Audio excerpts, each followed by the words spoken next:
Hey sinners, welcome to Sinful Cuts, a look back at some of the most sinful scenes in horror cinema.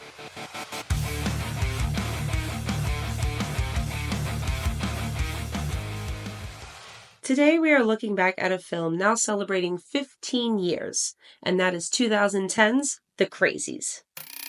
Would you mind taking a look at Bill? Sure, what's wrong? I don't know, he's just not right. She worries too much. I'm fine. You got any plans this weekend? She worries too much. I'm fine. Hey, Ben. Ben. What's Dad doing?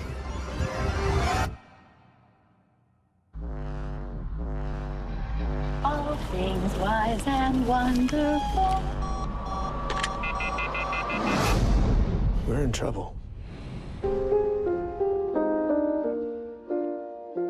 All around me are familiar faces. No expression, no expression. And I find it kind of He's got it. You don't know that. It's okay, I'm not sick! dreams in which I'm Oh my God. the best I've ever had. Find it hard to tell you. Find it hard to tell. Run in circles, it's a very mad world. The original film came out in 1973, written and directed by George A. Romero as an anti-war film. This was a reimagining from director Breck Eisner, who wanted to change the point of view in the story and amp up the horror element as well. The film stars Radha Mitchell and Timothy Oliphant. Here's the plot of the film. After a strange and sudden plane crash, a toxic virus enters the water supply of a small, quaint farming town.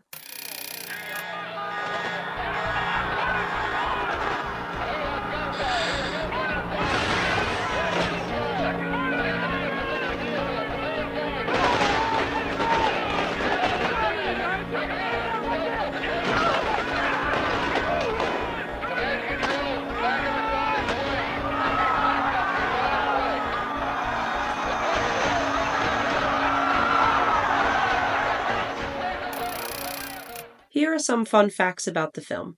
As I previously mentioned, director Breck Eisner wanted to amp up the horror element as opposed to the military point of view from the original film, as this was his horror film debut. On top of turning up the terror and the gore factor, Eisner even went as far as checking in with the CDC on how they actually would pull off a quarantine mission. The biggest struggle for set design was finding a truck stop that they could have full control over, as most truck stops are open 24 hours. After getting lost in a neighborhood on a scout mission for a truck stop, they happened to find an abandoned one where the owner was actually standing outside and who showed them around and immediately sold them the property for the film. Saving the best for last, let's get to the look of the infected. Is he dead? Well, if he is, he won't mind waiting.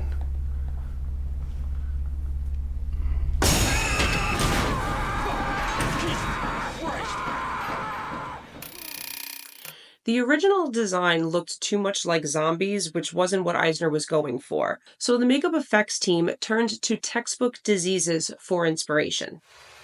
And the basis for it was a lot of real diseases. The basis for it was definitely tetanus and rabies and Johnson-Stevens syndrome and a lot of really unique textbook cases that we found. They've based it on medical conditions. So when you are looking at these people, you're not looking at a creation, a monster. You're looking at somebody who's seriously got a problem.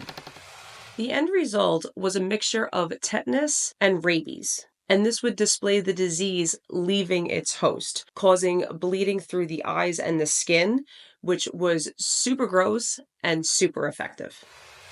So why should you watch or rewatch this film? This is a fantastic bookend to the 1973 original, creating a new point of view, utilizing the original source material. There's even a cameo in this film from the original, Lynn Lowry, who played Kathy. If you haven't noticed her, she was the crazy one on the bike. You get plenty of gore and some really creepy moments as well. Well, sinners, that's it for today's episode.